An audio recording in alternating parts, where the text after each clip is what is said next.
الله أكبر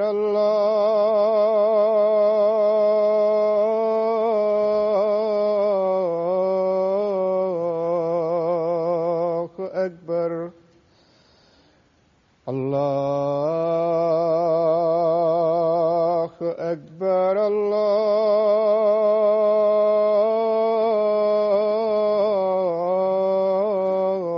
الله أكبر أشهد أن لا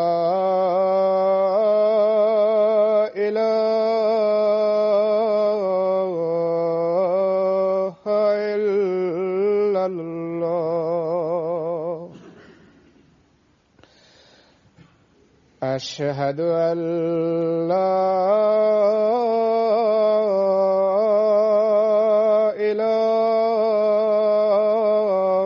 إله إلا الله أشهد أن محمدًا رسول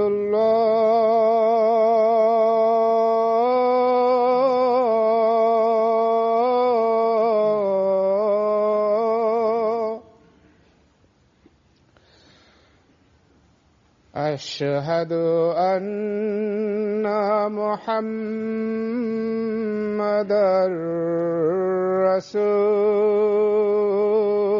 رسول الله حي على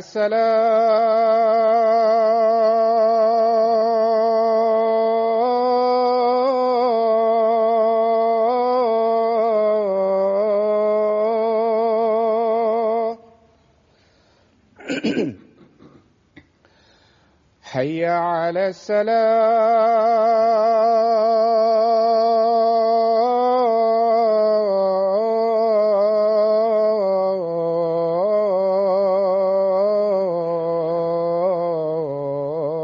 السلام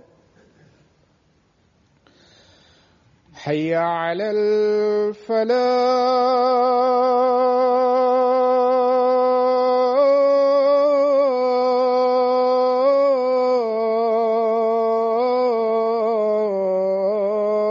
الفلاح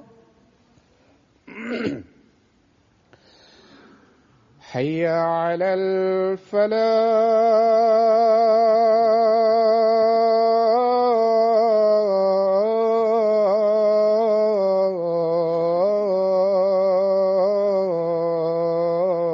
الفلاح الله أكبر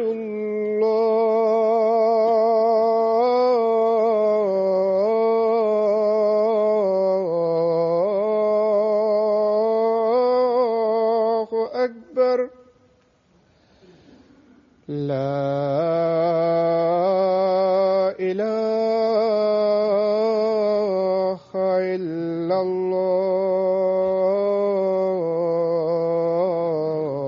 الله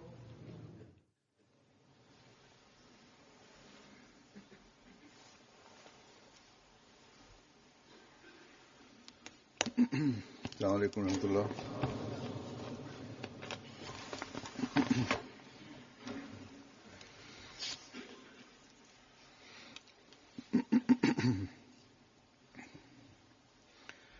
أشهد أن لا إله إلا الله وحده لا شريك له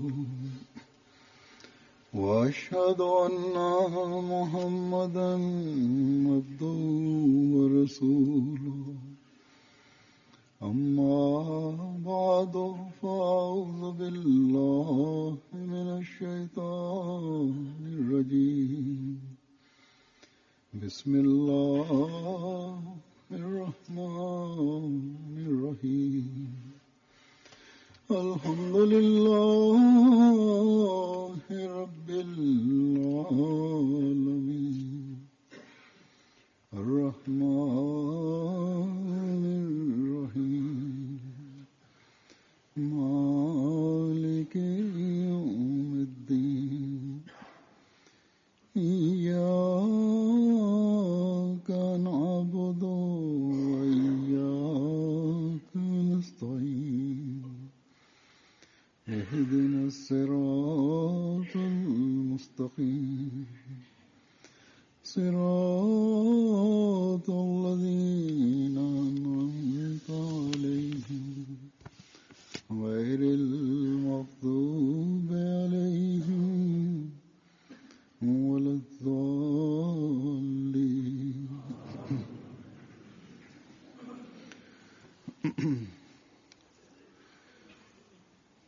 आज मैं हज़रत मसीह मौऊद अलैहिस्सलाम के निशानात के हवाले से Sot do të flas rreth shenjave të Mesihut premtuar alayhis salam, por në fjalët e tij. Pra, si çfarë ai ka shkruar për shenjat e tij. Një pikë themelore që theksoi shumë qartë Mesihu premtuar alayhis salam në lidhje me këtë është se qëllimi i shenjave që janë shfaqur dhe që po shfaqen dhe që do të shfaqen në të ardhmen është se Zoti i Madhërisëm dëshiron ta vendos vërtetësinë e Islamit e ta shfaq madhështinë e profetit Muhammed sallallahu alaihi wasallam përmes Mesihut premtuar në këtë kohë. Këto shenja u ambyllin gojen jo muslimanëve që e akuzojnë Islamin në njërën anë, e në anën tjetër këto shenja përbëjnë edhe një provë të vërtetësisë së Mesihut premtuar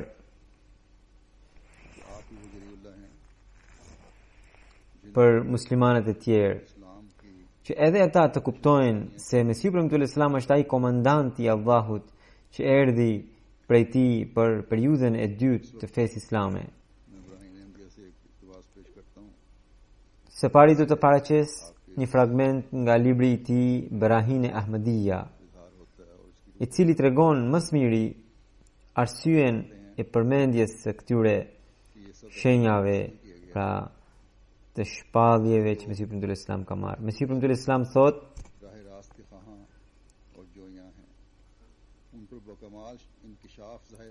këto shenja dhe parashikime, pra shpalljet, janë renditur në këtë libër në mënyrë që atyre që me të vërtet janë në kërkim të rrugës së drejtë të bëhet krejtësisht e qartë. Pra ata që me të vërtet janë në kërkim të rrugës së drejtë, atyre të bëhet krejtësisht e qartë që të gjitha bekimet dhe dritat janë të kufizuara me Islamin. E në këtë mënyrë të plotësohet argumenti i ekzistencës së Zotit për gjithë ata që e mohojnë, të dalin në pa mbi çdo njeri të drejtë, qëllimet djallëzore e të gjitha, pra të dalin në pa mbi çdo njeri të drejtë, qëllimet djallëzore të të gjitha dashakeqive e të provohet se këta të fundit, duke dashur errësirën e duke urryer dritën, më kot ja mohojnë vlerat e larta Hazret Profetit Muhammed, vulës së gjithë profetëve, dhe i etiketojnë fjalë të ndyra këtij personaliteti, i cili në të vërtet është njeriu më i lartë, edhe të provohet se dashëkçi të tillë vetëm për shkak të zbraztisë totale shpirtërore të tyre e për shkak të mosbesimit të tyre të skajshme, nuk dinë se në botë erdhi vetëm ai njeri i përsosur, i cili si dielli do të rrezatojë dritat e tij përgjithmonë. Dua të përmend këto shenja në mënyrë që t'i hapet rruga atij që e kërkon me sinqeritet, t'i mbushet mendja atij që ka mend. E dua t'i përmend këto vizione e shpallje edhe për arsye që t'u forcohet besimi i besimtarve e t'u qetësohen zemrat edhe ata të binden për realitetin që rruga e drejtë tashmë është vetëm feja islame dhe nën qiell ka mbetur vetëm një profet e një libër, domethënë Hazret Muhammedi Mustafa sallallahu alaihi wasallam, që është më i larti i profetëve, më i përsosuri i të dërguarve, vula e të gjithë profetëve, më i miri i njerëzve, ndjekja e të cilit të mundson Zotin e Madhërisëm, e të largon perdet e errësirës, e të siguron shenja të shpëtimit të vërtet që në këtë botë. Dhe i vetmi libër, domethënë Kurani famlar, që përbëhet nga udhëzimet dhe ndikimet e përsosura dhe përmes të cilit arrihen dijet e njohurit të vërteta dhe njeriut i pastrohet zemra nga zhuli i njerëzor dhe ai shpëton nga mbulesat e ignorancës, padjenis e të dyshimit dhe gjen bindjen e vërtet. Një tjetër arsye e përmendjes së këtyre vizioneve, shpalljeve dhe paraqitjes së dëshmive të jo muslimanëve për përmbushjen e tyre është që kërkimtarët e sotëm të së vërtetës dhe brezat e ardhshëm të mund të mbrohen nga fryma helmuese e devijimit që është e përhapur këtë kohë, sepse në këtë shpallje ka plot shenja që do të përmbushen në të ardhmen. Kështu që kur kjo kohë do të ketë kaluar dhe bota do të tregojë fytyrën e saj të re dhe me sytë e vet do ta shohë vërtetësinë e shenjave që janë përmendur në këtë libër, atëherë këto shenja do të bëhen shkas e shtimit të besimit të shumë kujt.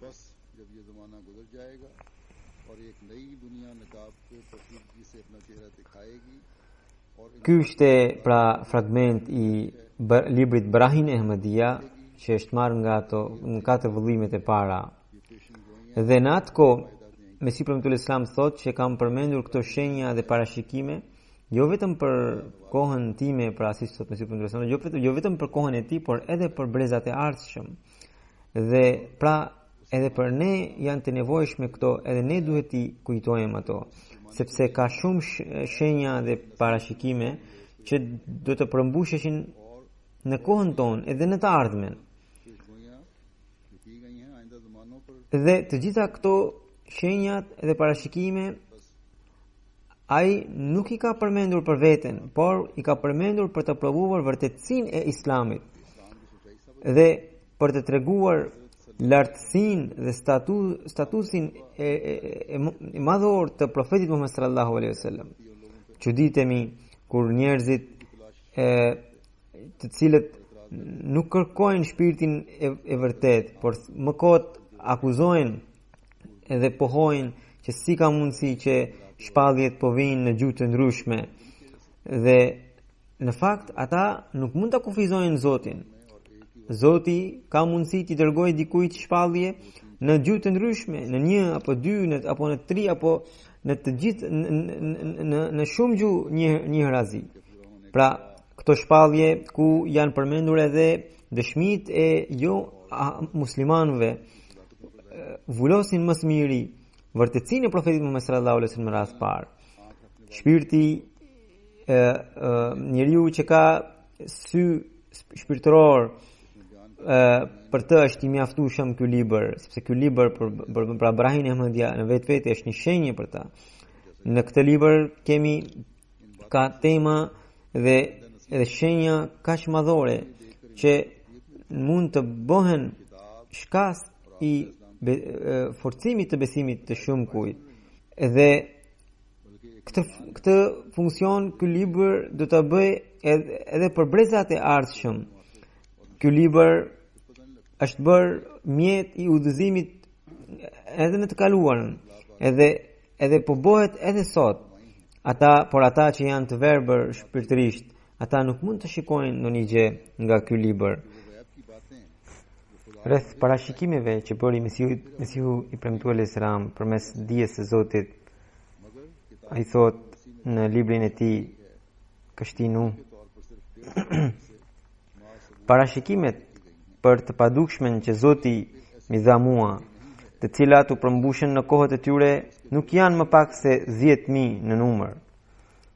Në librin Nuzulul Mesih, që është në proces botimi, i kam përmendur vetëm 150 shembuj me gjithë dëshmitarët e përmbushjes së tyre. Nuk ka mbetur asnjë parashikim nga ato që nuk u përmbush plotësisht ose pjesërisht. Nëse ndokush do vdes vetëm në kërkimin e tyre nuk mund të gjej qoftë një të tillë nga parashikimet e mia për të cilin të mund të thuhet se nuk ka qelluar. Por nëse tjetri këmbëngul të mos pranojë asgjë, për të mos pranuar asgjë, nuk mund të shoh asnjë gjë. Unë pohoj fuqimisht që kam bërë mira parashikime të qarta, të cilat u përmbushen ashtu siç i kisha treguar, dëshmitarët e të cilave tashmë janë në qindra mira. Nëse do të kërkoni shembull të tillë të profetët e kaluar, nuk mund të gjeni tek asnjëri përveç Hazrat Profetit Muhammed sallallahu alaihi wasallam. Nëse kundërshtarët e mi do të më gjykojnë nga ky kriter, do ta shihnin të vërtetën ka herë. Madje unë isha i gatshëm edhe për të siguruar një sasi të madhe parash, si çmim, kundrejt prurjes së qoftë një shembulli të vetëm si unë, por të thuash vetëm nga kotforsia se ky apo ai parashikim nuk u përmbush, përveç paragjykimit dhe paturpësisë, asgjë tjetër nuk mund ta quajmë. Nëse do të diskutonin në ndonjë mbledhje rreth kësaj çështjeje, nuk do të kishin rrugë tjetër veç se të tërhiqeshin nga pohimet e tyre të gënjeshtërta, ose të mbeteshin funde krye të paturpshëm. Përmbushja e mira parashikimeve dhe prania e mira dëshmitarëve të gjallë mbi to nuk është diçka e vogël, por ndryshe është ta paraqesësh Zotin e Madhërisëm para syve të tyre. Përveç kohës së profetit Muhammed sallallahu alaihi wasallam, a ka ndodhur në ndonjë kohë tjetër kur të bëheshin mira parashikime dhe që të gjitha të përmbusheshin si drita e diellit dhe të gjendeshin edhe mira dëshmitar mbi to? Jam shumë i sigurt në pohimin tim që ashtu siç Zoti i Madhërisëm po e shfaq veten në këtë kohë dhe qindra çështje të sferës së të padukshmes po i tregon robit të vet, vështirë të gjeni shembullin e saj në kohët e kaluara. Për parashikimet që Mesihi Premtues Islam tregoi në librit Nezulul Masih, un kam zgjedhur 3 apo 4 si shembuj prej tyre. Në një vend thot Mesihi Premtues Islam që Allahu i tha: "Ya Ahmadu, fadatir rahmatu ala shafatayka." Ky parashikim ishte bërë në librin Brahin e Ahmedia, i cili është përmendur në faqen 517. Përkthimi i saj është: O Ahmed, mëshira do të rrjedh prej buzëve të tua, do të jepet arti i të shprehurit, argumentet edhe njohurit. Tani që kanë kaluar, Mesihi Premtues Islam thot, tani që kanë kaluar 20 vjet pas botimit të këtij libri, pra botimit të këtij libri ku ishte përmendur ky parashikim, un kam shkruar mbi 20 libra në gjuhën arabe dhe edhe 10 letra të tjera dhe të gjitha në një gjuhë të arabe të shkallës së lartë letrare, edhe kam ftuar të gjithë në ballafaqimin për t'i dhënë përgjigje, por askush nuk ka ardhur. Si ka mundësi që Zoti u amori gojen dhe zemrën edhe më dha vetëm mua? Në një vend tjetër Mesihi Premtues Islam thot që një parashikim tjetër që Zoti më tregoi është në gjuhën arabe, por unë do lexoj për kthimin. Ata të pyesin: nga i ke sjell këto? Janë magji. Nuk do të besojnë derisa nuk e shohim, nuk do të besojmë derisa nuk e shohim Zotin me sy. Këta nuk pranojnë përveç se me vdekje. Thua ju, morti, po murtaja, po ju vjen, mos u nxitoni. E ky parashikim ishte përmendur në Brahin e Ahmedia në librin e parë, në faqen 518 e deri në faqen 519. Dhe pastaj pas 20 vitesh erdhi Murtaja, e cila vazhdoi për disa vjet. Pra edhe ky parashikim u përmbush fjalë për fjalë, edhe qindra e mira njerëz kanë vdekur nga kjo sëmundje.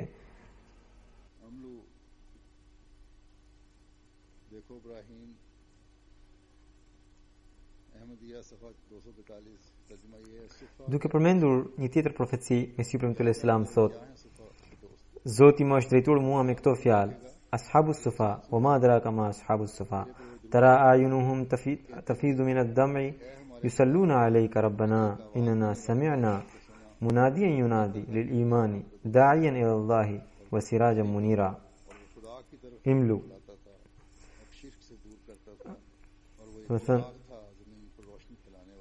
Pra ky paralajmërim është shënuar në librin Brahin e Ahmedia në faqen 242.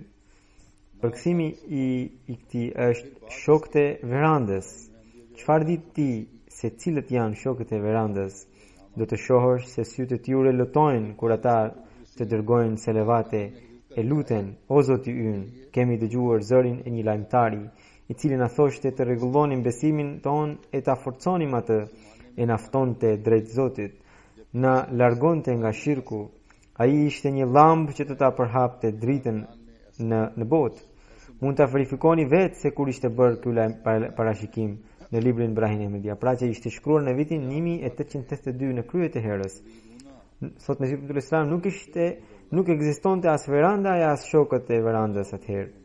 Më vonë kur shok të sinqert vërshuan drejt Kadianit, u ndërtuan shtëpi mysafirësh dhe veranda për ta.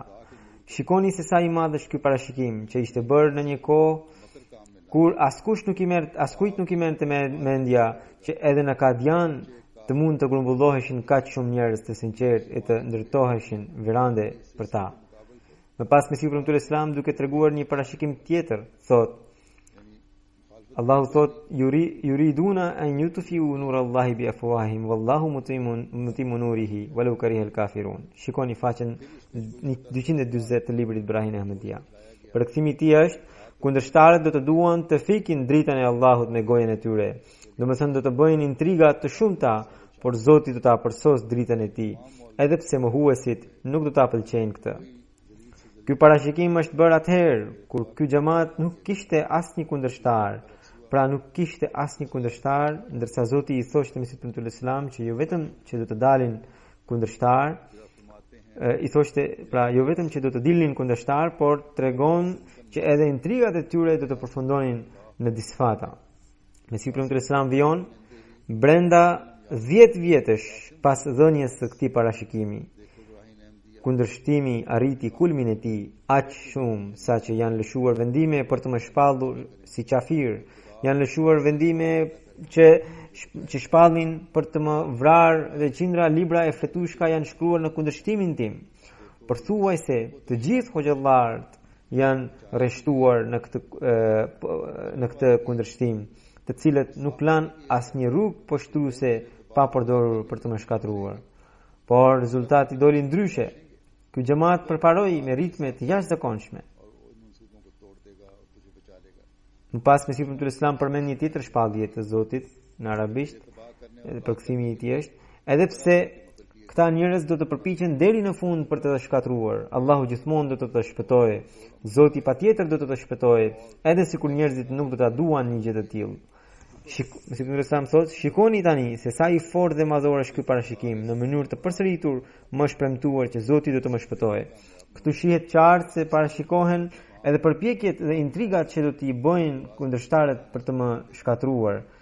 Por Zoti do të jetë me mua, i cili do t'i thyejë të gjitha intrigat e tyre. Cilën intrigë ata e lanë pa bërë? Bën lloj-lloj planesh për të më shkatruar, kurdisën edhe padi gjyqësore për vrasje ndaj meje. Lëshuan vendime për të më shpallur qafir, lëshuan vendime për të shpallur se unë të vritem. Por Zoti i bëri të dështonin të gjitha, edhe kundërshtarët e mi nuk patën sukses në asnjë plan të tyre. Pra gjithë këtë stuhi kundërshtimi Zoti ma kishte paratreguar shumë herët. Friksohuni prej Zotit dhe thuani të vërtetën. A nuk është kjo dije e sferës së padukshme apo jo? A nuk është kjo ndihma e Zotit? Nëse do të pohoni se derisa më ishte dhënë premtimi i sigurisë, nuk duhet të futesha as në telashe, as në gjyqet e rem, as nuk duhet të kisha shpenzime, as nuk duhet të ballafaqohesha me sharje, do t'i thosha se premtimi i sigurisë nënkupton mbrojtjen nga fatkeqësitë apo humbjet e mëdha dhe disfatën e armikut. Shikoni se edhe të dërguarit e Allahu sallallahu alaihi wasallam i ishte dhënë i njëjti premtim i mbrojtjes dhe sigurisë. Megjithatë, ai u lëndua keqas në betejën e Uhudit, ngjarje e cila kishte ndodhur pas zbritjes së premtimit për sigurinë.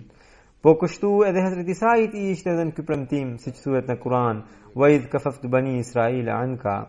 Domethënë, o Isa, kujtoje kohën kur unë të mbrojta nga bijtë e Izraelit, të cilët synonin të vrisnin, Sipas transmetimeve na rezulton se hebrejt e kishin arrestuar Hazrat Isain dhe kishin varur në kryq, por Zoti ja kishte shpëtuar jetën.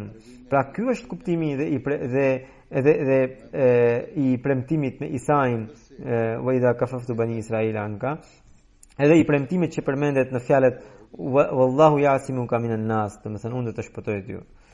Këto ishin 2-3 shembuj që kisha zgjedhur për sot. Përveç këtyre, edhe librat e Mesihut Premtuar Islam janë një shenjë me vete. Lidhur me këtë, Mesihu Premtuar Islam thot: shoh mrekullitë e Zotit, sidomos edhe gjatë shkrimit të literaturës, sepse kur shkruaj në një shkrim, qoftë në arabisht apo në urdu, ndjej që dikush më mëson nga brenda meje.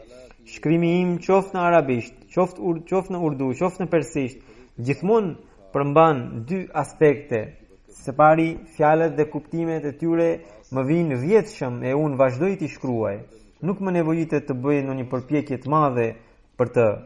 Kjo është për temat që edhe sikur të mos kisha ndihmë të veçantë të Zotit Madhrishëm, duke u përpjekur fal bekimit të tij e fal ndihmës së tij të vogël, deri duku mund t'i shkruaja vetë. Zoti e di më së miri. Së dyti, pra një tjetër aspekt i kësaj mrekullie, thot ka edhe ka pjesë në cila nuk është e zakonshme. Ndodh që gjatë shkrimit, për shembull në gjuhën arabe, më duhet në një fjalë a fjalëformim për të cilën nuk kam njohuri fare. Fjalët e tilla mi njofton shpallja e Zotit të Madhrishëm dhe shpirti i shenjtë mi sjell ndërmend në formë shpalljeje gojore, e ato fillojnë të rrjedhin nga gjuha ime. Shqisat e mia nuk kanë ndonjë rol në këtë fenomen. Për shembull, një herë më duhej një fjalë në arabisht për të shprehur tok fjalshin bisjari aulad, do të thënë pasardhësit e mirë. Nuk e dija se si thuhet në arabisht, por menjëherë në formë shpalljeje gojore më erdhi në zemër fjala dafaf, që ka pikërisht këtë kuptim. Një herë tjetër gjatë shkrimit më duhej një fjalë në arabisht që për të shprehur shtangje nga brenga dhe zemrimi. Unë nuk dija ndonjë fjalë të veçantë në arabisht për këtë, dhe gjatë shkrimit menjëherë më erdhi shpallje në zemër që më mësoi fjalën vujum. Kështu ndodh me fjali të tëra në gjuhën arabe. Qindra herë ndodhi që më vinë fjali të gatshme në formë shpalljeje gojore, ose më paraqet ndonjë engjëll në një letër të shkruar me fjalë apo fjali të tilla. Disa fjali në formë ajetesh kuranore e disa të tjera të ngjashme me to më vinë si shpallje. Disa herë pas ardhjes së shpalljes, kur të ketë kaluar një kohë, mësoje se kjo fjali e caktuar që më erdhi si shpallje prej Zotit të Madhrishëm gjendet në filanin libër. Në fakt, gjithçka i takon Zotit të Madhrishëm, dhe andaj ai ka të drejtë të më dërgojë qoftë ndonjë frazë të ndonjë libri apo ndonjë vjersh të dikujt si shpallje prej vetes. Kjo ishte në lidhje me shpalljet në gjuhën arabe. Akoma më të çuditshme janë shpalljet që më erdhen në gjuhët, të cilat unë nuk i dija fare. E as nuk i di. Për shembull, në anglisht, në sanskritisht, në hebraisht e tjera, disa modele të cilave kam përmendur në librin tim Barahine Ahmedia. Unë betohem në emrin e atij Zoti, në dorën e të cilit qëndron jeta ime, që kjo është sjellja e Allahut me mua, e cila si e tillë është një ndër shenjat që më janë dhënë mua, që zbulon çështjet e së padukshmës. Padyshim, Zoti tim nuk i intereson nëse ndonjë frazë në arabisht, anglisht a sanskritisht është pjesë e ndonjë libri të botuar, sepse për mua ajo vjen nga sfera e së padukshmës.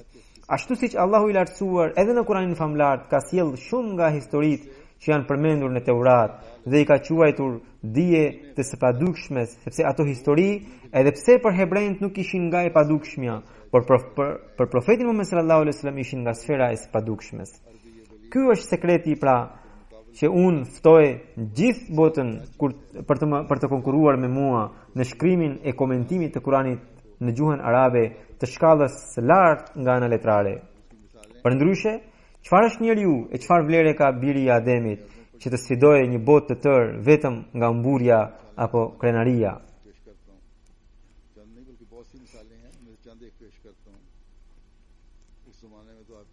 Tani librat që ai Mesih premtuar Islam ka shkruar në gjuhën arabe po bëjnë ndikim të madh tek arabët.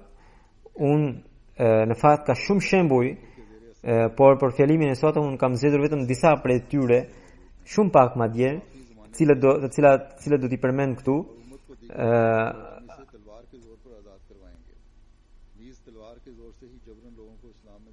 Atëherë në kohën e vet, në kohën e Mesihut premtuar Islam, askush nuk erdhi për të konkuruar me Mesihun premtuar Islam. Por edhe sot jo vetëm që nuk vjen ndonjëri, por ata që lexojnë librat e tij habiten. Një grua nga Palestina më shkruan që ajo për shkak të transmetimeve të tradicionale ishte e bindur se Isa alayhis salam është në qiell dhe ai do të zbresë dhe Imam Mehdiu do të vijë në formë luftëtari edhe me shpatë do t'i bëj musliman gjithë njerëzit dhe do të bëj gjakderdhi, do të shkaktoj çrregullim në këta për ta bërë Islamin që të triumfojë. Dhe me këto bindje pra isha, ndërkohë një miku ynë më dha disa libra të Mesihut premtuar alayhi salatu selam, të cilat kur i lexova për mua ishin perlat urtësie, komentim i jashtëzakonshëm i Kuranit famlar dhe në gjuhën arabe, në një gjuhë shumë të lartë nga ana letrare. Dhe sa shumë i lexoja, aq më shumë bindesha për vërtetësinë e tij. Dhe kur u qetësova, atëherë bëra edhe bejtin. Hijaz sahibi nga Algjeria thot se unë isha plotësisht i zhgënjur nga komentimet e bëra prej hoxhallarëve të Kuranit dhe mendoja me vete, a mund të jetë kjo fjala e Zotit? Ndërkohë një shok i im që ishte ahmedian nga Jordania më dha librat e Mesihut premtuar alayhis salam. Kur i lexova u befasova dhe fala navafilet edhe u luta shumë që Zoti të më tregonte rrugën e drejtë dhe sa më shumë që i lexoja, aq më shumë isha i vendosur në vërtetësinë e Mesihut premtuar alayhis salam. Trupi më rëqethe kur i lexoja fjalët e tij, edhe i thosha me vete se këto fjalë nuk mund të ishin prej ndonjë gënjeshtari. Pastaj Faraz sahibi nga Abu Dhabi shkruan se ai gjithë librat e Mesihut premtuar Islam që ishin të shkruar në gjuhën arabe i kishte lexuar sapo i kishte marrë, edhe ndiqte rregullisht në MTA emisionin Al-Hiwar Al-Mubashir dhe kështu u njoh me xhamatin musliman Ahmedia. Fillimisht thot ai e kundërshtoi xhamatin për shkak të botkuptimit të tij të vjetër.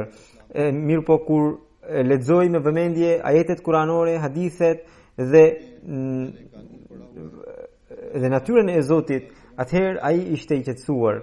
Edhe ai thot se unë kisha tani dy rrugë. Më përpara isha bashkëtoja me bindjen e jetës së jashtëzakonshme të Isait, me çështjen me bindjen për Dejjalin dhe me lloj komentime të pahishme ndaj profetëve të Zotit, që komentime të cilat ishin bërë prej hoxhallarëve, me çështjet e gjindëve, me nasikh wa mansukh. Dhe tani kur i lexova librat e Mesihut premtuar alayhis salam, jo vetëm që e mbroja fen islame, e mbroja dinjitetin e profetit Muhammed sallallahu alaihi wasallam, por gjithashtu i lutesha Zotit që ai vetë më udhëzonte. Dhe kaq shumë anova nga Mesihu premtuar alayhis salam saqë papritmas një ditë zemra pohoi që ky nuk mund të jetë ndonjë gënjeshtar, edhe një gënjeshtar nuk mund të ketë kaq shumë dashuri ndaj Muhamedit Mustafa sallallahu alaihi wasallam. Edhe ai, sidomos që nuk është arab, nuk mund të flas kaq në gjuhën arabe në mënyrë kaq mjeshtrore. Pastaj Abbas sahibi nga Italia, pra është arab por jeton në Itali, më shkruan se edhe pse hoxhallarët e kishin e kishin kundërshtuar shumë, por ai vazhdonte të shikonte MTA edhe Al Arabia edhe emisionin Al Hiwar Al Mubashir. Edhe gjatë pauzës u dha një vjersh e Mesihut premtuar Islam, ilmi min ar-Rahmani dhil alai billahi hustul fadl la bidahai. Ai thotë se duke dëgjuar këtë kaside edhe jep edhe fotografia e Mesihut premtuar Islam, që ndërkohë papritmas ai me një zmezë të lartë bërtiti që kjo fytyrë nuk mund të jetë e një gënjeshtari dhe ky patjetër duhet të jetë një njeri prej Zotit. Pastaj Khalid Sahibi nga Maroku shkruan se pasi u njoha me xhamatin Ahmedia, u çudita se Imam Mehdiu pas ka ardhur dhe ka ikur e ne nuk jemi informuar.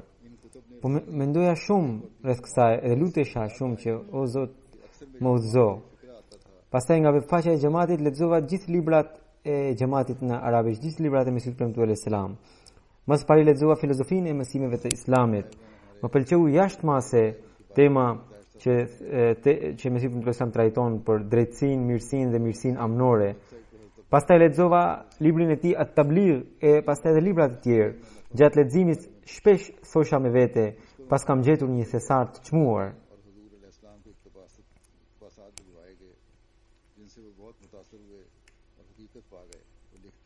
Një tjetër zotëri, Umada Sahibi, rreth të cilit Halin Tahir Sahibi thotë se ai kishte dërguar një pyetje përmes webfaqes son në lidhje me pohimin e Mesihut premtuar Islam, ku ai thotë se Zoti një herë ka quajtur me emrin Meriem e më pas i dha frymën e shenjtë.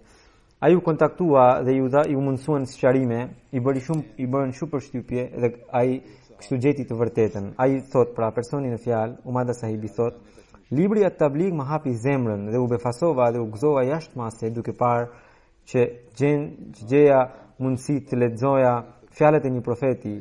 Isha shumë i penduar për paragjykimet që kisha bërë deri më parë. Pastaj nga Jemeni, Atami Sahibi thot, duke qenë gazetar dhe analist, jam i prirë të zbuloj të vërtetën. Prandaj lexova edhe librat e kundërshtarëve të xhamatit. Mirë po atje gjeta vetëm sharje, akuza deri në qafirizmi, pra shpalljet e tyre që filani është qafiri dhe sidomos për Mesihun premtuar Islam, që nauzubillah është qafir. Edhe nga ana tjetër kisha përballë librat e Mesihut premtuar Islam në një arabisht jashtëzakonisht të lartë, mrekullinë e tij për të mësuar gjuhën arabe në mënyrë hynore. Pastaj perardhjen e tij perse, gjë që dëshmohet edhe nga hadithet. Pra nuk ishte kuptova që nuk ishte domosdoshme që Mesihu premtuar Islam të ishte arab, pasi nuk është vetëm e drejta e arabëve kjo. Mendoja se vetë fakti se muslimanët janë degraduar, atëherë drita e Islamit duhet të vinte nga tjetër kush, por jo nga ndonjë arab. Nga leximi i librave të Mesihut premtuar Islam më është formuar një botkuptim i ri rreth Islamit, një botkuptim i Islamit të paqes dhe të sigurisë. Ndërkohë muslimanët vetëm po shikoja që po luftojnë me njëri tjetrin. Dikush pret Mehdiun gjakatar, pra dikush pret një Mehdi gjakatar, dikush pret një Mehdi të dalë nga ndonjë shpellë. Por xhamati musliman Ahmedia jo vetëm që ka gjetur për e pranon një Mehdi, Imam Mehdiun, edhe vijon ta ndjek atë. Një tjetër nga Irani, Biat Sahibi thot se kam lindur dhe jam rritur në një familje shite, që nga fëmiria kisha edukatën fetare, kam lexuar shumë libra, e kam ndjekur shumë kanale, por nuk isha i kënaqur me Islamin që po paraqite. Mendoja se patjetër diçka kishte të mangët. Kurani thot se do të bëhen musliman në shumicë, do të hyjnë grupe në fen islame, por shumica e muslimanëve sotëm nuk ja din kuptimin e Islamit. Arrita në përfundimin se Islami i sotëm duhet të rregullohet. Një ditë një shok më ftoi në shtëpinë e tij. Aty pash kanalin MTA, mandej pash episodet e tjera të emisionit Al Hiwar Al Mubashir, pash një bisedë shumë të thellë e plot urtësie. Nuk e kisha parë diku tjetër. Mora argumente të pathyeshme. Çudia më e madhe për mua ishte që hoxhallarët ftonin dietar shit për debate, por kur binte fjala për Ahmedianin, Ahmediatin thurnin vetëm akuza dhe nuk bëheshin gati për të biseduar ose për të dalë për të telefonuar në kanalin MTA në Al-Hiwar Al-Mubashir. Kur mora vesh që ahmedianët përndiqeshin, burgosen, vriten për shkak të besimit të tyre, u binda që kundërshtarët e tyre nuk kanë argumente. Sa herë që shoh MTA-n, më forcohet besimi. Ai thot, duke mësuar besimin tuaj, se Kurani famlar nuk ka asnjë fjalë të shfuqizuar, më është shtuar dashuria ndaj Islamit. E kur mora vesh, thot ai, se Mesiu premtuar Islam ka sfiduar dietarët e feve të tjera, duke shkruar Barahin Ahmedia, librin Barahin Ahmedia, u binda që ai dhe kalifët e tij nuk janë njerëz të thjesht, por komandant të fesë islame. Bota ka shumë nevojë për mendimet e tyre. Sfida që bëri Mesiu premtuar Islam ndaj arabëve dhe hoxhallarëve që të dilnin e të shkruanin komentimin e Kuranit në arabisht më mirë se sa që kishte shkruar ai, u jepte një shans optimal dietarëve që ta mundnin, por askush nuk e bëri një gjë të tillë. Gjithë këto nuk më lanë derisa ta pranoja Mesiun e premtuar alayhis salam. Pasi u njoha me xhamatin, e konsideroi të obligueshme për veten për hapjen e mesazhit të xhamatit. Pra, ka ngjarje të panumërta si këto, por unë ju kam sjell vetëm pak. Pastaj në lidhje me shenjat, Mesiu premtuar alayhis salatu wassalam thot: Unë jam ai prej të cilit janë shfaqur qindra shenja. A ka ndonjëri në tokë që mund të më sfidojë në shfaqjen e shenjave e të më mund? Unë betohem për atë Zot në dorën e të cilit është jeta ime, se deri më tani janë shfaqur mbi 200.000 shenja prej meje dhe mbase afërsisht 10.000 ose më shumë kanë parë të dërguarin e Allahut sallallahu alaihi wasallam në ëndrat e tyre, i cili më vërtetoi për ta. Disa nga njerëz të shenjtë e famaz të këtij vendi që njiheshin në përvojën e tyre për të parë vizione, të cilët kishin nga 300.000 a 400.000 ndjekës, pan ëndra dhe u njoftuan rreth meje që jam prej Zotit. Disa prej tyre ishin edhe të tillë, të cilët ndruan jetë 30 vjet para se të vija unë. Për shembull, një i tillë i quajtur Gulabsha, që jetonte në Ludhiana, njoftoi Keremdin Bakhshin, i cili është banuesi i Xhamalpurit, duke thënë se Isa do të lindë në Kadian dhe një ditë do të vinë në Ludhiana. Keremdin Bakhshi ishte një adhurues i sinqert i Zotit të vetëm, dhe kur më takoi mua në Ludhiana më rrëfeu këtë parashikim që kishte bërë mësuesi i tij. Hoxhallarët e sfiliten për këtë shkak, por ai nuk i mori parasysh lëndimet. Ai më tregoi që Gulab Shahu i kishte thënë se Isa i biri i Mërjemes nuk është i gjallë, por ka vdekur dhe nuk do të vijë i njëjti prapë në këtë botë. Për këtë umet Isai është Mirza Ghulam Ahmedi, të cilin fuqia e Zotit e ngjasoi me Isain e parë dhe në qiell edhe atë e ka quajtur Isa. Gulab Shahu gjithashtu e këshilloi duke thënë: O Kerim Bakhsh, kur do të shfaqet ai Isa, do të shohësh se si hoxhallarët do ta kundërshtojnë atë, por do të dështojnë. Ai Isa do të shfaqet që t'ia heq Kuranit famlar të fusnotat e shtuara të gabuara. Ti do të kesh kaq jetë sa ta takosh Isain e ardhshëm. Ne shohim edhe në kohët tona se profeti Muhammed sallallahu alaihi wasallam doli në ëndër të shumë njerëzve dhe dha vërtetimin për Mesiun e premtuar Islam. Do të përmend disa ngjarje të atyre që kishin pranuar Mesiun e premtuar Islam dhe edhe të atyre të cilët erdhën më vonë. Hazrat Mia Abdurrahim Bakhsh sahibi, Hazrat Mia Abdurrahim Rashid sahibi thot: motivimi për të bërë bejt mua më është bërë nga babai im edhe nga një ëndër që kisha parë. Njëherë pash profetin Muhammed sallallahu alaihi wasallam të shtrirë në një krevat. Ai ishte duke i smur, ndërkohë Mesiu premtuar Islam qëndronte pranë tij sikur po vizitonte një të smur. Profeti Muhammed sallallahu alaihi wasallam mori mbështetjen e Mesihut premtuar Islam dhe ul në krevat, pastaj mbajti një fjalim për vërtetësinë e Mesihut premtuar Islam dhe ndërkohë ai po shërohej. Fytyra I ndrite, nxora përfundimin nga kjo ëndër se Islami do të ringjallet përmes Mesihut të premtuar Islam. Bëra betin pra pas kësaj ëndre. Abdul Sattar sahibi, I biri I Abdullah sahibit thot: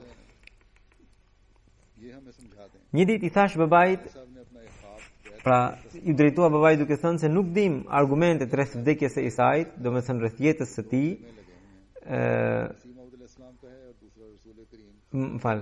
Nuk dim argumentet rreth vdekjes së Isait, por dim rreth jetës së tij sepse kemi dëgjuar vazhdimisht për ardhjen e tij. E babai Im më tha, kisha parë një ëndër, pra rëfen, babai Im më tha se kishte parë një ëndër, kishte parë lumin Ravi edhe 2 shatore në bregun e tij. Edhe njëra ishte Mesihu premtuar Islam e tjetra profetit Muhammed sallallahu alaihi wasallam.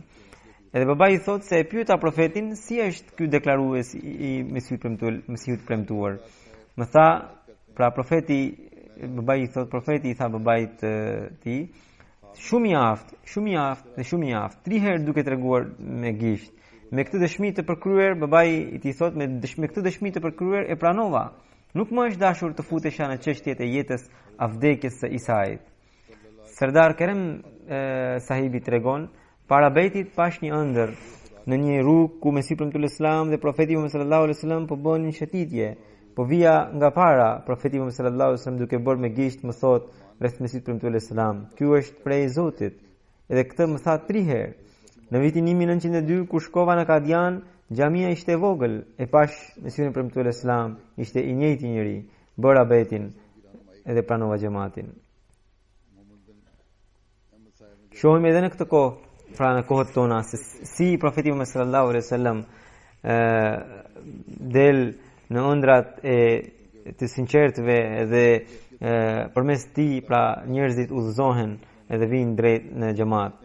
Muhammed bin Ahmedi jeton në Gjermani dhe shkruan: nga shumë kohë kisha menduar t'ju shkruaja, por hezitoja. Nuk mund të shkruaja derisa të isha plotësisht I kënaqur shpirtërisht. Ishte koha kur studioja për inxhinieri në Gjermani. Fëmijërinë dhe rininë e kam kaluar në Arabi Saudite, ku nuk kisha dëgjuar as emrin e Ahmediatit. Në vitin 2004 a 2005 pash profetin Muhammed sallallahu alaihi wasallam në ëndër. Ne ishim në një minare të bukur. Profeti me gishtin e tij më tregonte hënën e cila ishte e plotë dhe shumë afër nesh. Drita e saj po përhape gjithandej. Profeti po më tregonte një gjë që unë nuk e njihja. Bisedonte me mua me kaq shumë dashuri që nuk mund ta përshkruaj dot. Mandej profeti shkoi. Pastaj më doli gjumi dhe më duk sikur nuk jam në tokë, por diku më lart. Pastaj për shumë ditë unë nuk fola shumë me shokët e miqt. Edhe rija heshtur, nuk e kuptoja ëndrën. Pastaj një ditë kur edhe babai Im më tregoi që edhe ai e kishte parë profetin Muhammed sallallahu alaihi wasallam në ëndër, u befasova pamas. Ai e kishte parë profetin në vitin 1979 në ëndër, ku I kishte dhënë lajm të gëzueshëm që për lindjen time I kishte thënë ti vinte emrin Muhammed pra fëmijës pra mua. Këtë babai Im ma tregoi në vitin, pra këtë ëndër babai Im ma tregoi në vitin 2007. Deri atëherë unë nuk dija asgjë rreth xhamatit Ahmedia. Pastaj një herë në Siri, vllai Im I vogël më tregoi rreth webfaqes së xhamatit. Lexova librat dhe komentimet e xhamatit, ishin thuajse të njëjtat besime që ne diskutonim kur ishim të vegjël. Domethënë Dejjali, që do të thotë shoqëria e sotme, materializmi I ardhur nga perëndimi, parhapje e krishterimit e të tjera. Më besoni duke lexuar argumentet, pra thot ky nga Gjermania, më besoni duke lexuar argumentet dhe të vërtetat e besimit që tregon Mesihu premtuar Islam në librat e tij, qaja me lot. Çdo fjalë e tij hynte drejt në shpirtin tim. Kjo pasuri I besimi është e tillë që nuk mund të përshkruhet. Për mua ishte shumë I qartë triumfi I xhamatit me bindjet e tij ndaj feve dhe grupeve të tjera. Çështjet që ngre xhamati si pastrimi I Kuranit nga shfuqizimi I ajeteve, argumentet e logjikshme e dhe të Kuranit rreth kësaj çështjeje, lartësia shpirtërore e profetëve, kuptimi I vërtet I vullës së profetëve, realiteti I Isra dhe I Mirajit, Të gjitha këto mund t'i shtjellojë vetëm xhamati i Mesihut premtuar Islam, xhamati i cili edhe pse sot gëzon triumf të pjesshëm, por në të ardhmen e shpejtë do ta gëzojë triumfin plot.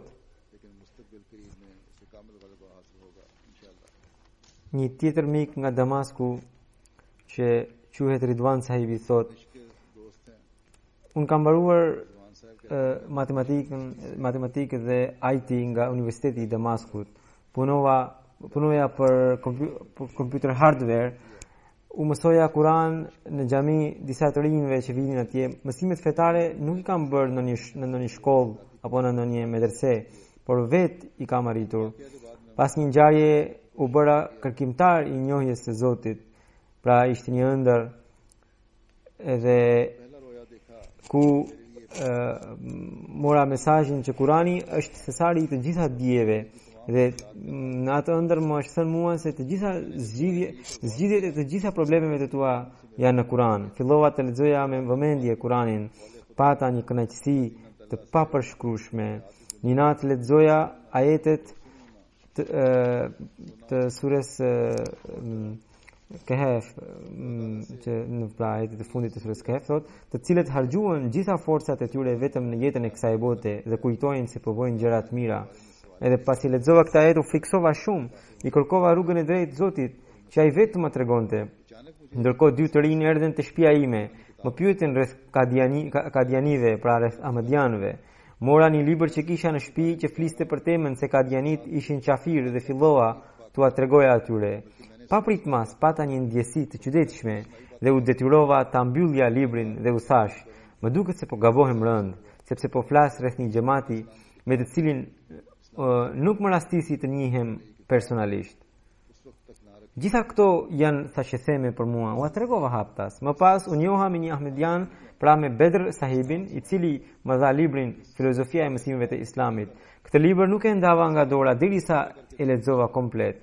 Ndjeja që autori i këtij libri e kishte Islamin në çdo grimcë të trupit të tij Islamin. Ky Islam nuk mund të lindte vetëm nga tregimet, por ishte i tillë që autori vetë i kishte përjetuar. Isha i bindur që ai ishte me të vërtetë një njeri afër Zotit.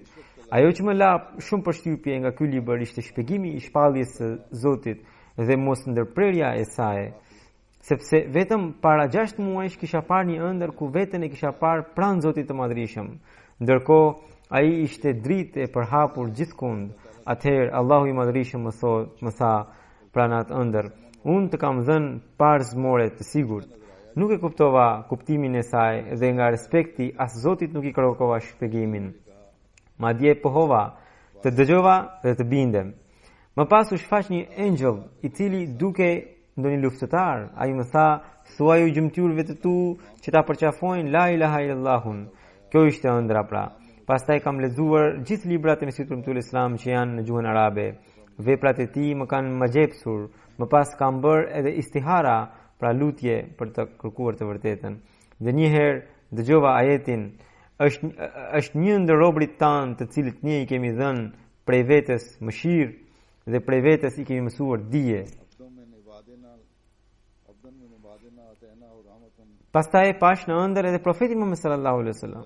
Pas pyetjes sime ai më përgjigj: për të shpëtuar nga fitnet e kësaj bote e vetmja varg shpëtimtare është ajo e Mirza Ghulam Ahmedit. Pastaj ka edhe të tjerë pra nga Afrika që kanë përjetuar shenja të tilla dhe kanë pranuar xhamatin ton, kanë pranuar mesiunin premtuar Islam. Misionari yun Abdul Malik Sahibi shkruan, kishte shkuar për tabligh me shokët e tij në një rreth, edhe aty të rinj kishin bërë shumë zhurmë, kishin dalë në protesta madje për ta kundërshtuar xhamatin dhe për shkak të kësaj rrëmuje biseda u mbyll. Ditën tjetër ata mbajtën një mbledhje kundër xhamatit. Edhe papritmas filloi një furtunë, filluan shenja shiu, edhe shiu pastaj u shndrua në një stuhi të fuqishme, shi i papar ishte, i gjithë organizimi u shkatrua. Njerëzit e fshatit menduan se mos ishte një zemërim nga Zoti i Madhërisëm. Edhe të nesërmën 41 njerëz e pranuan xhamatin nga i fshat. Në një fshat të Nigjerisë, anëtarët e xhamatit po bënin tabligh, pra një ngjarje tjetër, anëtarët e xhamatit po bënin tabligh, kishte shumë kundërshtime.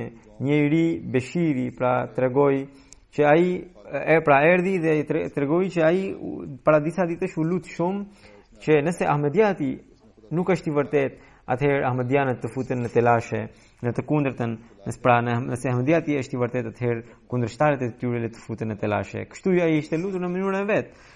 Edhe thot pas 5 ditësh, 2 nga grupi i kundërshtarëve u smurën dhe duke u përplitur vdiqën. E kuptova, thot, që xhamati është i vërtet. Nga Burkina Faso në rrethin Dodogo po bëhet tabligh. Misionarët shkuan në fshatra të ndryshme. Atje kemi 100, afërsisht 100 anëtar të xhamatit. E ata i thanë misionarit, nuk kemi shi, bujqësia jon ka marrë fund, edhe i thanë misionarit që të lutet për që të kenë shi. Edhe misionari i ftoi gjithë anëtarët e xhamatit, duke thënë ne jani të bëjmë lutje bashkë. Edhe ftoi se të nesërmen në orën 10 do të falen namazin e istiskas, domethënë namazin për të kërkuar shi. U mbloz i gjithë të gjithë anëtarët e xhamatit, gra, burra e fëmijë, ndërsa jo ahmedianët nuk u bashkuan. Misionari thotë, jam lutur Zotit duke thënë, o Zot, për hir të profetit Muhammed sallallahu alaihi wasallam, për hir të Mesihut premtuar alaihi salam, na dërgoj shi, në mënyrë që banorët e këtij fshati ta shohin të vërtetën. Zoti dëgjoi lutjet e gjithë ahmedianëve, gra, burrat dhe fëmijët. Edhe ne në fakt u larguam nga i fshat, por të nesërmen kur erdhëm, të gjithë ishin të gëzuar, gjithë fshati ishte gëzuar sepse ishte hera e parë që kishin parë një shi të tillë. U bëri shumë përshtypje, aq shumë pra jo ahmedianëve të krishterëve, saqë atë ditë kemi pasur 90 antarësime, pra 90 bejte. Mesihu premtuar Islam thot, antarët e xhamatit ton duhet të kenë lidhje të sinqertë me Zotin e Madhërisëm. Ata duhet të jenë mirënjohës Zotit, që Zoti nuk i la pa u kujdesur, madje për t'u forcuar besimin deri në shkallën më të lartë, u tregoi qindra shenja. Allahu bëft që ne të arrijmë lidhje të vërtetë e të sinqertë me të, që gjithkush nga ne të bëhet shenjë tregues për të tjerët e nxitjes së besimit. Ne të jemi të tillë që edhe brezave të ardhshëm t'u japim këtë frymë e t'u themi keni lidhje të sinqertë me Zotin dhe gjithnjë mbetuni besnik ndaj xhamatit. Nëse keni hyrë në bejtin e Mesihut premtuar selam, atëherë vlerësojeni këtë. Allahu e mbajtë të qëndrueshëm besimin edhe të pasardhësit tan e të arritë atë. Kemi një lajm të trisht. Do të falim 2 xhenaze pas namazit të xumas. Gjenazja e parë është Radhiuddin sahibit, të birit të Muhammad Hussein sahibit, të cilin më 4 shkurt të këtij viti e martirizuan në Pakistan. Inna lillahi wa inna ilaihi raji'un. Ai po dilte nga shtëpia e tij, pra ishte në Karachi, po dilte nga shtëpia e tij dhe ndërkohë edhe bashortja dhe nipi i tij ishin bashkë me të. Atë ditë në Karachi vjonin protesta, edhe pse gruaja i kishte thënë që të mos shkonte, por ai prap kishte dalë për të punuar dhe sapo kishte shkuar vetëm pak metra larg shtëpisë që 2 njerëz pa njohur erdhën në motor edhe e qelluan me armë zjarri. Një plumb ai mori në qafë dhe i cili ja dëmtoi kanalin e frymarrjes dhe bashortja më njëherë e çoi në spital. Mjekët u munduan shumë, por nuk patën sukses edhe indjeri mori statusin e dëshmorit. Inna lillahi wa inna ilaihi raji'un. शहीद मरहूम के अबाव इदाद का ताल्लुक मेंढर जिला पूंछ कश्मीर से था। मेंढर के 2 बुजुर्गान ने martiri ishte i biri i Muhammad Hussein Mukhtar sahibit, वापस आकर तबलीग शुरू कर edhe paraardhësit e tij vinin nga Kashmiri, dhe stërgjyshi i tij kishte pranuar xhamatin duke bërë betin në dorën e Mesihut Premtuar sallallahu alaihi wasallam. Më pas ai kur ishte kthyer në vendin e tij kishte bërë shumë tabligh të xhamatit dhe pas ndarjes së Indisë dhe Pakistanit ata mërguan në Pakistan dhe në vitin 1992 u transferuan në Karachi, në qytetin Karachi. Martiri kishte mbaruar shkollën e lartë edhe kishte punuar 6 vjet në një fabrikë. Gjatë kohës së martirizimit ai ishte 26 vjeç. Ishte shumë zemërbut, i sinqert dhe i dashur, e donte shumë, respektonte shumë sistemin e xhamatit dhe autoritarët e xhamatit. Nuk kishte ardhur momenti ndonjëherë që të përzihej në ndonjë grindje. Në varrim kishin marrë pjesë edhe jo Ahmedian, plot jo Ahmedian, të cilët e respektonin edhe e donin shumë. Para martirizimit kishte parë një ëndër që një njeri me sepat e ndiqte për ta vrarë, ndërkohë i doli gjumi. 2 ditë para martirizimit edhe bashortja kishte parë një ëndër që bashorti pra martiri do të martohe dhe kur shkon pra bashortja atje sheh një xhenaze dhe nga frika vrapon drejt shtëpisë së vet edhe aty sheh një xhenaze tjetër. Pastaj edhe babai i martirit kishte parë një ëndër vetëm para pak ditësh që kishte marrë një zë që thoshte 17 i kishte mbetur pra si afat. Në bekimin e Zotit martiri kishte bërë vasiat, pra kishte dedikuar një të zjetën e të ardhurave të tij xhamatit i kishte kushtuar pra edhe shpesh jepte pra shërbente në xhami dhe ishte shumë aktiv, shumë antar aktiv i xhamatit. Babai i tij është i sëmur, i paralizuar, ai kujdese jo vetëm për familjen e vet, por edhe për prindërit, pra ishte i vetmi që mbante familjen. Tani kanë ardhur edhe vëllezërit e tjerë që do të kujdesen ndaj kësaj familjeje, por edhe ata kanë filluar të marrin kërcënime nga kundërshtarët, nga pra jo ahmedianët. Ai martiri la pas bashorten dhe një vajzë të vogël 7 muajshe. Allahu ja ngrit nivelet në xhenet martirit dhe njerëzve të tij, pra bashortes edhe vajzës ja dhuroft siguri, uadhënt, durim dhe kuraje. Gjenazja e dytë është Dr. Khalid Yusuf Sahibit, i cili ka ndruar jetë më 7 shkurt të vitit 2014 në spitalin Fazl Umar të Rabwas në moshën 46 vjeçare. Inna lillahi wa inna ilaihi rajiun. Edhe doktori kishte bërë vasiat. Ai u varros në Beheshti Makbara, ishte i biri i Sejt Muhammad Yusuf Sahibit, i cili ka qenë amiri i rrethit Nawab Shah dhe i cili ishte martirizuar më datën 9 shtator të vitit 2008. Zoti ja ngrit nivelet edhe të ndjerit dhe u dhënë kuraj fëmijëve të tij dhe i mbrojt. Ai ishte një mjek i shkëlqyshëm dhe kishte dëshirë të madhe të shërbente të varfërve. Madje në sëmundjen e fundit të tij kur do të shtrohej në spital, ditën kur do të shtrohej në spital, atë ditë jo vetëm që u shtrua, por edhe pa 80 pacient. Pra vetë ishte i sëmur në sëmundjen e fundit, por nuk kurseu që t'i shikonte 80 pacient. Pra kishte një dëshirë të zjarrt për t'i shërbyer njerëzimit. Allahu ja ngrit nivelet në xhenet. Alhamdulillah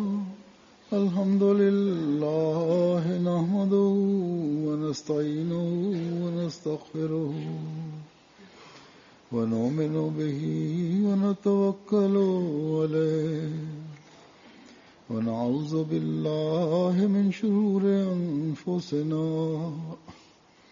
ومن سيئات أعمالنا من